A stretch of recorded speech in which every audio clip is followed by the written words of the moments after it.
What's going on, everyone? Sorry for the delay. I've been talking for the last 3 minutes to myself without putting the show live, but we are live now talking about the main slate, 7 games tonight for Wednesday, May 15th. I'm your host, Adam Scherer. You can follow me on Twitter at ShipMyMoney DFS. So we are live now, and I had gotten basically through the first game just talking to myself, but I will start over. So good weather tonight, 7-game slate. Everything looks pretty good. The only game that has weather concerns is the Yankees and Twins. Looks like we could potentially get an in-game delay there, but also doesn't look overly concerning. Other than that, should be a pretty fun 7-game slate. Good. I am live now, so that's good. So pretty interesting slate. There's a lot of good pitching. There are some good offensive spots as well. Seems like you can go a lot of different directions in tournaments. As always, going to go game by game, and I'm going to use the banner up here at the top. So if you're looking through later, trying to find the specific game while you build your lineups, just go to wherever the game that you're interested in is highlighted. That's the one I'm talking about. Other than that, hit the thumbs up button, comment, subscribe to the channel. All that stuff helps out. And we're going to start with Tampa Bay taking on the Red Sox in Fenway Park. Weird spot because this is generally a game where you're going to look at offenses more than pitching. But we have 2 good pitchers here. Taj Bradley going for Tampa Bay at 8K. Tanner Houck going at 9,100 for the Red Sox. Houck this season striking out about 24% of hitters, sub 3 xFIP. He's changed his pitch mix quite a bit from in the past, throwing about 65% off-speed pitches so far this year. That was an emphasis of the new pitching coach, Andrew Bailey, in Boston, and it's worked out for Tanner Houck.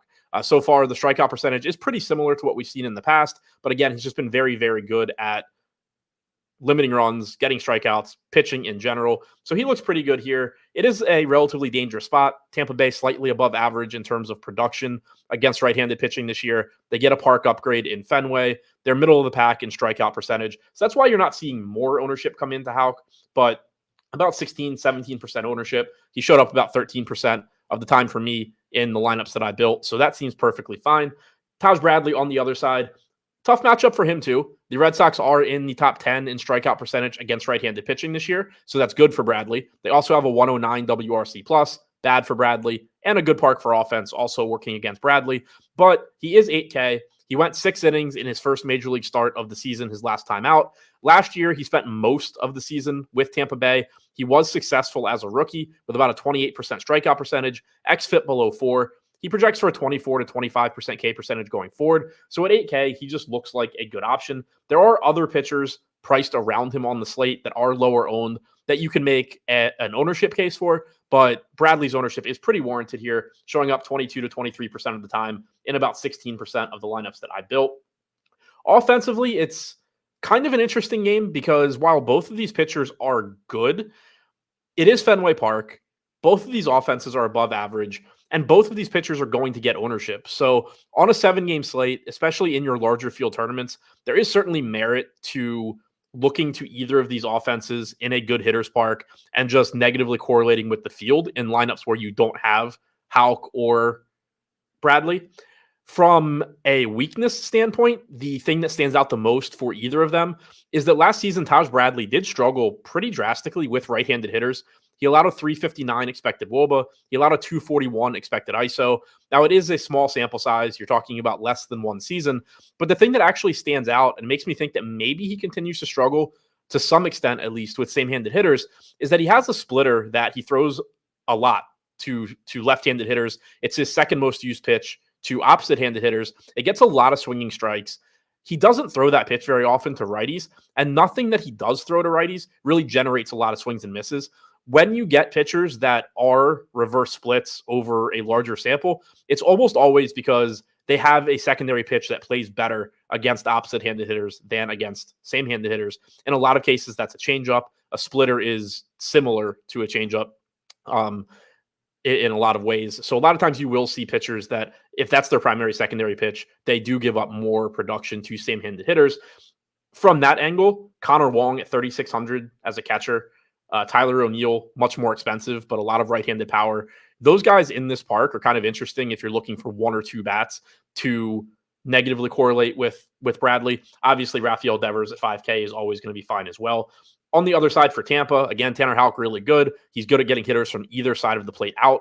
Josh Lowe is mispriced. 4,100, batting second. had a 130 or just north of 130 WRC plus in 501 plate appearances for Tampa Bay last year. He projects for around a 120 WRC plus this year. The guy's just not priced correctly. Now, in baseball, that obviously doesn't mean the same thing as in other sports like basketball, because you're still talking about him getting 4-5 plate appearances here. He can easily just score 0 points. So the ownership is there, projected for around 16%, showed up in about 8% of the lineups I built, but does just look mispriced for his talent level. If ownership in a particular lineup isn't an issue and you have the money for him, he's just a really good hitter at a good price tag.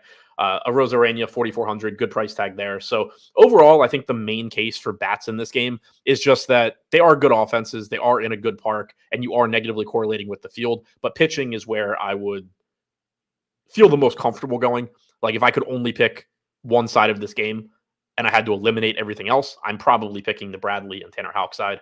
Next, we have Atlanta taking on the Chicago Cubs. In Atlanta, Javier Assad going for the Cubs, Charlie Morton going for the Braves, 8,400 for Morton on DraftKings, 7,700 for Assad. Very, very difficult to make a case in getting to Assad against the Braves. No Ronald Acuna tonight for Atlanta, so the lineup is just going to be weaker than usual, but it's still a really good lineup. Assad's not a very good strikeout pitcher. He's not particularly cheap. On the other side, Charlie Morton does look pretty good, pulling about 25% ownership at 8,400. So similar ownership to Taj Bradley in that price range. The matchup against the Cubs is pretty average, about a 22% K percentage, 101 WRC plus on their active roster against right-handed pitching this season. Morton continues to be good. I don't really know how. The guy debuted when I was a senior in high school, and he's still getting major league hitters out now, striking out about 23%, almost 24% of the hitters he's faced this year, 3.64 xFIP. In the past, he's had some issues with right-handed power. That hasn't even been an issue for him this year. He's just been good in general. I just, at this point, assume he's going to pitch until he just doesn't want to anymore, because he just never drops off, apparently. So getting him at 8,400 looks perfectly fine. Like I said with Bradley, there are some other arms in that range on this slate that maybe are a little bit under-owned relative to Morton, but he looks like one of the better mid-range pitchers today. Offensively, there's not much that I like from the Cubs. It is a tough matchup with Morton, as I said. There's no particular weakness that stands out. If you wanted to just grab hitters against him, I think Cody Bellinger at 5K, Christopher Morel at 4,500, Seiya Suzuki 4,800, probably where I would start.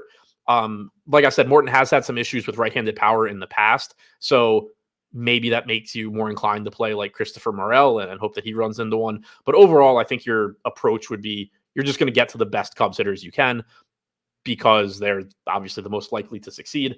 On the Atlanta side, Assad is good at limiting production to both sides of the plate. So if you're going to the Braves, you're pretty much just betting on their talent more so than the matchup. Now, one thing that is interesting because of Acuna not being in the lineup is that Brave stacks do get a bit cheaper. The lineup is weaker, but they're easier to afford. So it's easier to get to like Matt Olson at 5,200 now, or Ozuna at 5,300, when you don't have to pay for Acuna. You don't have Riley in the lineup. I don't believe. I didn't double check it, but I don't think he's back. Yeah, you don't have Riley in the lineup. It becomes a little bit easier now to get to these Brave stacks. And so, yes, the lineup is weaker, but it's still really good. Michael Harris gets the nice lineup bump at 4,200. Like, he's not priced to be leading off. But again, this is how baseball is different than other sports. If you have in basketball a backup point guard priced to be the backup point guard and he becomes the starter, you're correct to just play him in every lineup that you have. In baseball, Michael Harris II is projected to be hitting priced rather, to be hitting like 7th or 8th. He's leading off. So he's underpriced, but he's still going to fail like the vast majority of the time. So you shouldn't be getting that carried away with getting to him, but he does look quite a bit better than he would have this morning, for example. Adam Duvall hitting 6th at 3,400. Nice price tag there for a guy with some power. So like I said, Atlanta, they look like a pretty good stack. Curious to see how they're actually showing up. Middle of the pack as far as 5-mans go. Middle of the pack as far as any stack type goes. You're really just betting on their talent if you get to them, because Assad is pretty good at limiting production. Next, we have the Yankees taking on Minnesota. As I mentioned, this is the one game that appears to have some potential weather concerns. At the moment, I don't anticipate doing anything with the weather. I will just hope for the best. If I go to pitching, I'll hope that delay happens after they come out. If I go to bats, I'm not too worried about it. I don't think the game's going to get completely washed out, but it is something to keep an eye on. Obviously weather changes and we generally have more information as we get closer to lock. We have Pablo Lopez going for the Twins at 9,800. Marcus Stroman is on the mound for the Yankees at 8,600. Lopez projects as one of the best pitchers on the slate, even factoring in his salary. You can see on the screen about 26% projected ownership. He showed up about 22 to 23% of the time for me. He's a very, very good pitcher. He has the highest strikeout percentage on the slate at 31.6%, highest K-BB percentage at 27%. To put that in context, the next highest, other than Taj Bradley, who's made one start this season, is Tanner Houck at 20.1%. So just a massive difference in terms of what Pablo Lopez has been able to do this year versus what really any other pitcher on this slate has been able to do. The issue is that he's $9,800, so he is pretty expensive. It's not an issue in the sense that there's not value bats on this slate because there are plenty of cheap offenses that look pretty good. It's more an issue of your roster construction with him may end up looking a little bit more similar to the field than you would like since there are only 7 games. Like if you're going to Lopez, you're probably then either going to Griffin Canning, who we haven't gotten to yet, but he's 5,500. He's a very cheap SP2 option. Going that route and then getting expensive bats, or you're going Lopez plus one of those like 8 to 9K pitchers, and then you are limited to a handful of stacks that fit those lineups. So that kind of would be my biggest concern is, am I able to differentiate enough in my Lopez lineups? And then on top of that, it is also a very difficult matchup against the Yankees. Now, the matchup is factored into the fact that Lopez, how he projects and how often he showed up in lineups. So you don't want to double count that and just say, well, I'm not going to play Lopez because he's facing the Yankees. We know that, and he still looks like a good play. But it is worth noting that not only are the Yankees a very, very good offense with a 125 WRC plus on their active roster so far this season against right-handed pitching, they're in the bottom 10 in strikeout percentage. This isn't the same team that it was a few years ago where they were either going to hit home runs or strike out. Now they're going to hit home runs or probably still not strike out even when they do make outs. So you do have that working against Lopez as well. Stroman on the other side, 8,600. He is one of the 8 to 9K pitchers that, from a pure ownership standpoint, may be going a little bit underrepresented compared to somebody like Morton or Taj Bradley. But I think 5 to 6% ownership is mostly correct for him. Just not a very good strikeout pitcher. Only about a 21% K percentage this year. He started out the year well from a strikeout standpoint, but has come back down to earth. The matchup is fine, but nothing special. The price tag isn't that cheap. So outside of just using him as a way to be different in terms of raw ownership in large field tournaments, I don't really see much of a need for Stroman here. Offensively, this is another game where I don't have a lot that stands out offensively as far as like you want this guy because this matchup is good. But you do have a 20 to 25% owned or 25, 26% owned pitcher in Lopez facing one of the best offenses in baseball. Minnesota is very slightly below average for overall run production. It's very slightly above average for home runs. Certainly wouldn't fault anybody for taking a 3% owned Soto or a 6% owned Judge against a popular pitcher and just hoping that those guys do what they do. Obviously, they're really good. Anthony Volpe at shortstop looks like he's going a little bit under-owned for me as well. So, on a 7-game slate, if I'm going to be different by going to one of the best offenses in baseball, I'm cool with that. But obviously, the matchup sucks. On the other side, Stroman, not a great DFS pitcher, but he is a solid real-life pitcher. Doesn't give up a lot of power. You have Trevor Larnach batting second. So that's another example of somebody that typically hits a little bit lower in the order, getting a lineup bump today. So he projects a little bit better. Edward Julian, 4,400, fine at second base. But overall, my interest is more so in the Yankees, even though they have the worst matchup against Lopez. They just have so much talent in that lineup at low ownership.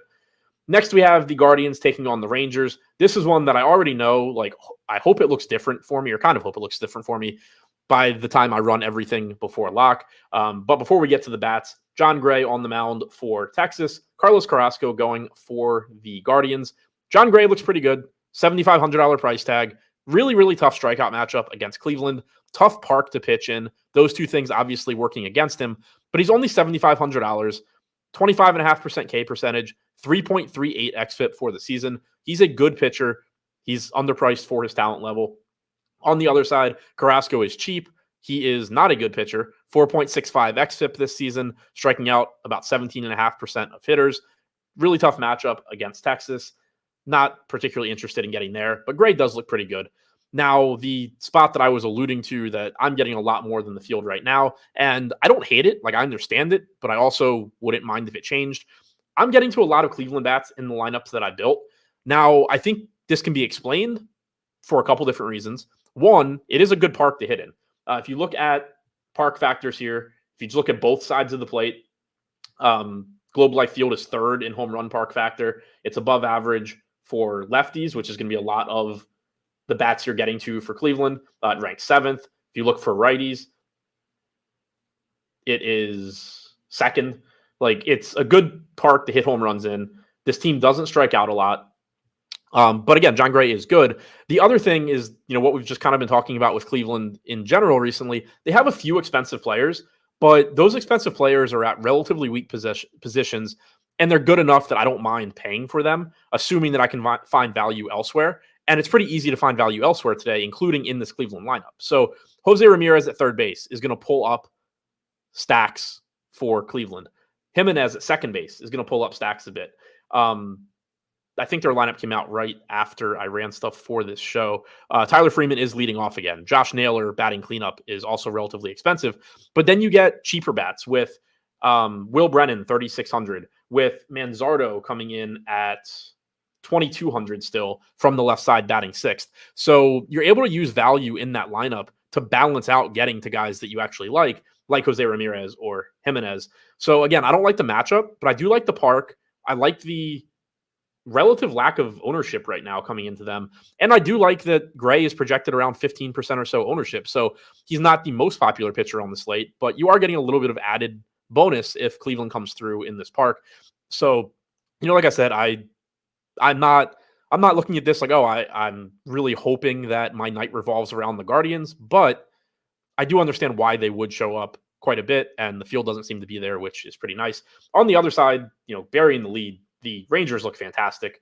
Corey Seager pulling a ton of ownership, fully warranted, $5,400 at shortstop. This slate doesn't have De La Cruz. It doesn't have Bobby Witt. It doesn't have Gunnar Henderson.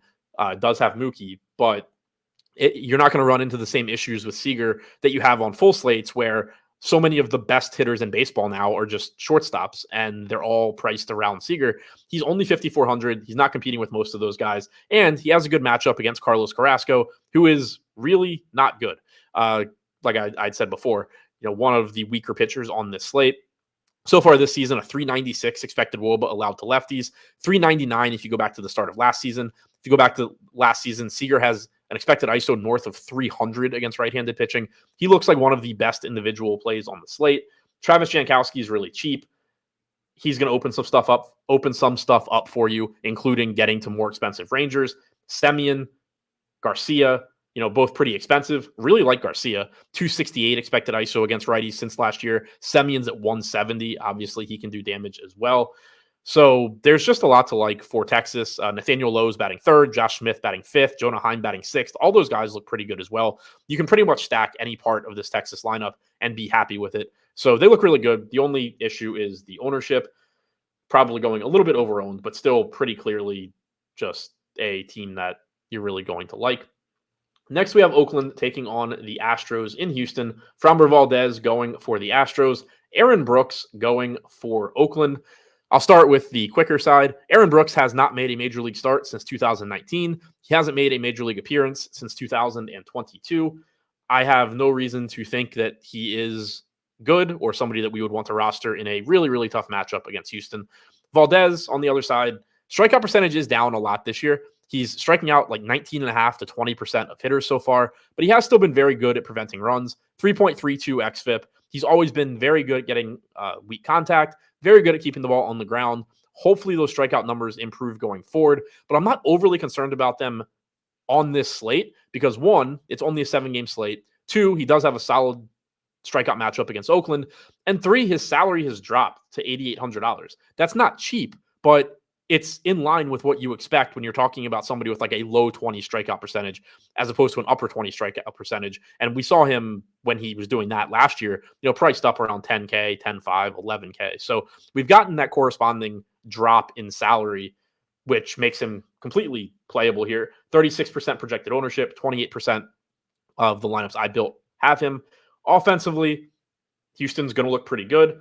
The one concern I have for Houston, I always get a little scared in these spots where you have a pitcher like Brooks who never really had major league success. He went to Korea. He came back, briefly pitched for the Cardinals, didn't pitch in the majors last year, and then suddenly he's on a major league roster. The reason it concerns me is it's not like he walked in, the A's saw he was available and they were like, hey, this guy's had success in the majors before. Let's sign him and see if we can get anything out of him. They saw something that makes them think he's better than he was in the past when the major leagues gave up on him several times. Obviously, the A's are not, the best franchise, but it's still a pretty safe assumption that the former Aaron Brooks that has pitched in the majors before didn't somehow get another major league uniform here. He probably improved something. That being said, the assumption should still be that he's a below average pitcher and that the Astros have the advantage here, given how good this offense is. So Kyle Tucker, Jeremy Pena, Yordan Alvarez, Alex Bregman, these guys all look good. Altuve, Diaz, looks like a very, very good team to get to. They are also getting less ownership than Texas, which is interesting, is appealing. I think I agree with it in that we know what Carrasco is. We know how good Texas is. It's a good park for hitting. It's, a better park for home runs than Houston. So I agree Texas probably should be more popular, but maybe not by the margin that that they are. Like, for example, when you compare Corey Seager to Jeremy Pena at the same position, Seager showed up in like 17% of the lineups that I built, 24% of the Fields lineups. Pena showing up in 9% of the Fields lineups, 11% of the lineups I built. Seager's the better shortstop play, just probably not by as much as the field is making it out to be. So I do like Houston here, and I do like that they're a little bit lower owned than one of the other obvious top stacks on the slate. The Oakland side, the argument is simply that they have power and Valdez is popular, and it's a 7-game slate. Same case for like the Yankees and to some extent, like Cleveland or the Fenway game. It's not that you think they're going to light up Framber Valdez because they're probably not, but Langoliers, JD Davis, Brent Rooker, these guys do have power. They are reasonably priced. They do negatively correlate, but clearly it's just a game theory angle there. Whereas you look at these Astros bats and you actually want to get to them because they are likely to succeed. Next, we have the Cards taking on the Angels. To me, this is the most interesting game on the slate. This is one of those games that is going to make me sound really dumb as I try and talk about it, like sound like you're prototypical, stereotypical, like content creator, like, oh, I like all of it. But it really is a game where it's really difficult to envision how something from this game doesn't help you make money tonight. It's just a matter of what is it, and that is anybody's guess. If somebody tells you they know which part of the game it is, they're lying to you. But there's so much to like from this game when you look at the pricing and you think about how this game can play out. Starting with the pitching, you have Griffin Canning going for the Angels. You have Lance Lynn going for the Cards. Canning has been absolutely awful this season. 16.5% K percentage, 5.11 xFIP. It's a good park for hitting. The Cardinals offense has disappointed this year, but it will most likely be above average by the end of the season. Even, so far this season against right-handed pitching, they have a 101 WRC plus. They've been fine. They're getting the park upgrade here. But at 5,500, if Canning is just this guy he's been this year, then he should be 5,500 and you should just pretty much always ignore him. But this is somebody that has about a 24% career strikeout percentage. There's a pretty good chance, there's a better chance than not, that by the end of the season, Griffin Canning is nowhere close to a 16.5% K percentage guy. If he is, he's probably already landed on the injured list or been cut or sent to the minors, depending if he has options, whatever it may be. Chances are he's just going to be better going forward. So at 5,500, he's underpriced here. He's getting 18% ownership. He showed up in 26% of the lineups I built. The flip side, or before we get to there, Lance Lynn is kind of the same thing. He's not as egregiously priced as Canning, but 8,200 for Lance Lynn against an Angels team that obviously doesn't have Ohtani, also doesn't have a healthy Mike Trout. This is a really bad Angels lineup. facing a pitcher in Lynn that has always given up power, and in recent seasons has given up a lot of power, but is typically good at getting strikeouts as well. This year, he only has about a 21% K percentage, but it's more likely than not that that number comes up at least a bit going forward, even if it doesn't get all the way back into, like the upper 20s like we've seen in the past.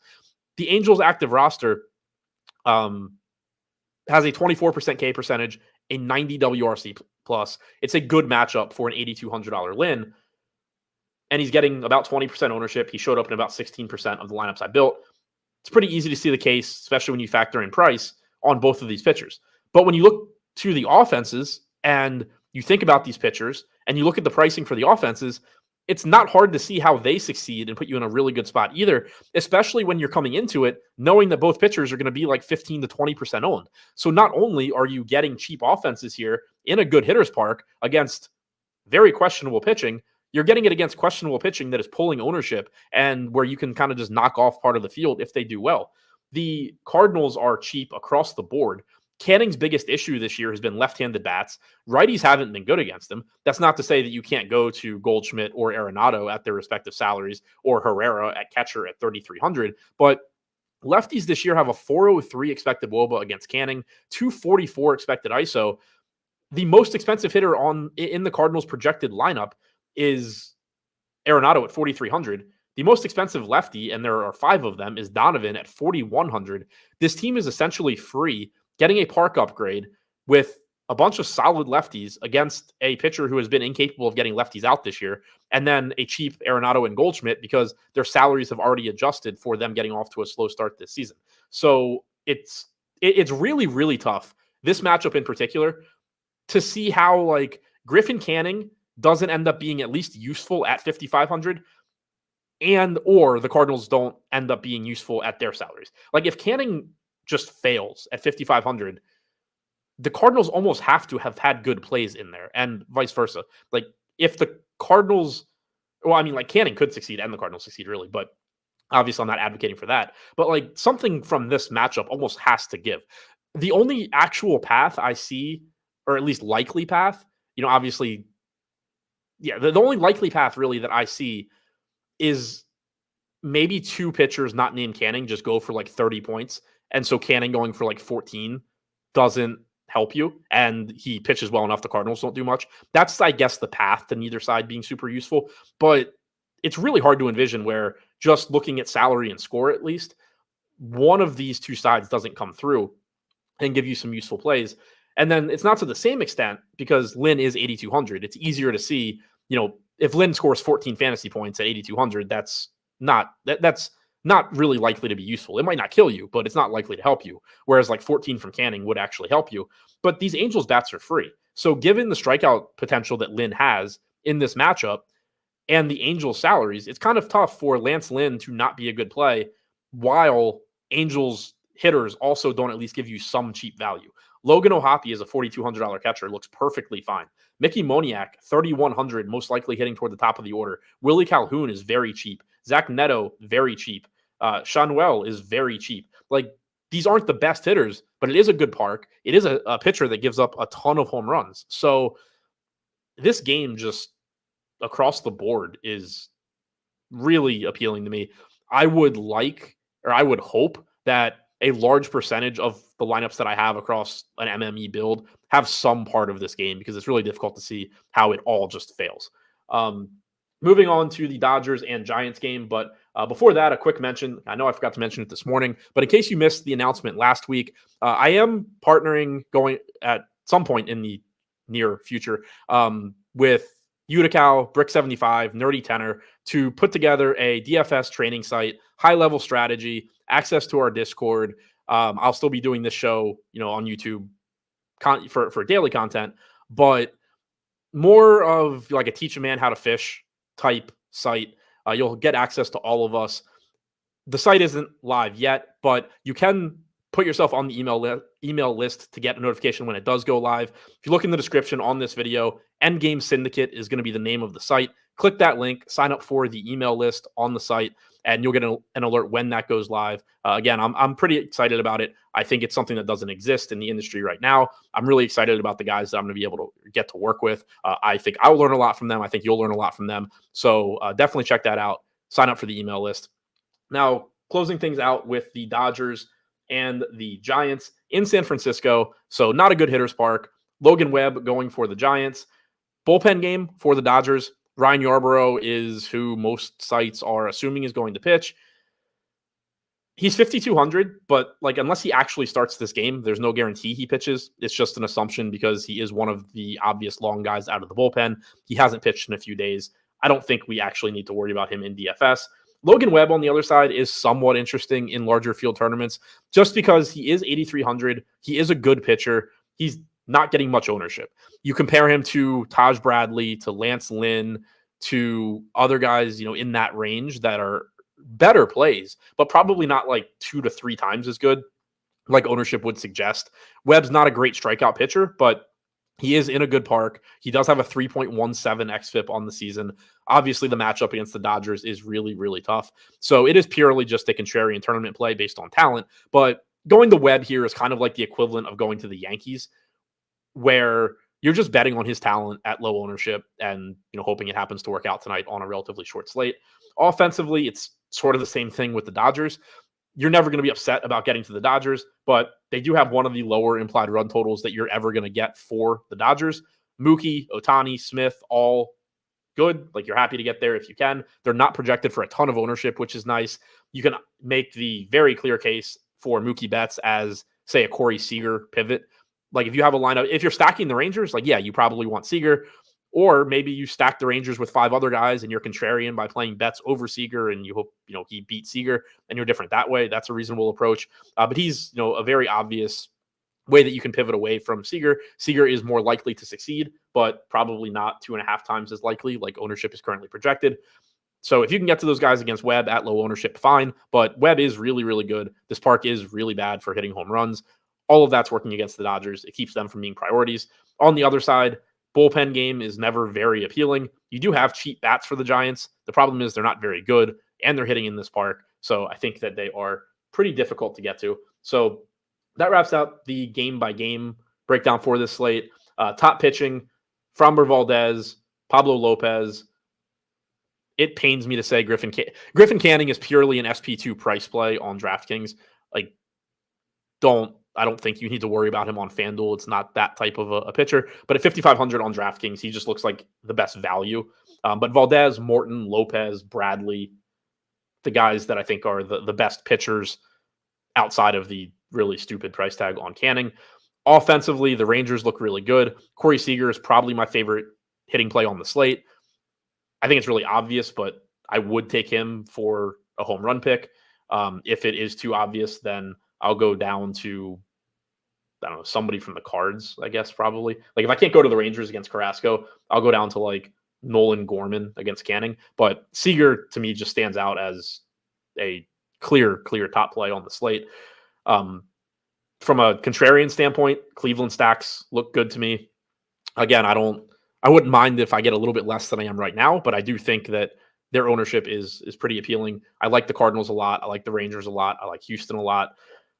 So yeah, I think a contrarian pitcher, I would say Logan Webb on DraftKings. Just, you can see over here, showing up in similar amounts to Houck, Gray, Lynn, Bradley in the lineups that I built, but just getting like half to 1/3 the ownership. Not a guy that I'm like jamming into lineups or anything. As long as I'm contrarian somewhere else, I'm fine with taking one of those more popular guys. But I do think Webb kind of stands out as far as contrarian pitching options today. So that's all I have for you for this show. Thank you for checking it out. Hope you enjoyed it. We'll be back tomorrow, I think at noon. I don't remember what time the slate starts. The show is already upcoming on the YouTube page, so it's posted there. But I think it's at noon. Doing the same thing. Thanks again for checking out the show. Have a good night. Good luck on your lineups.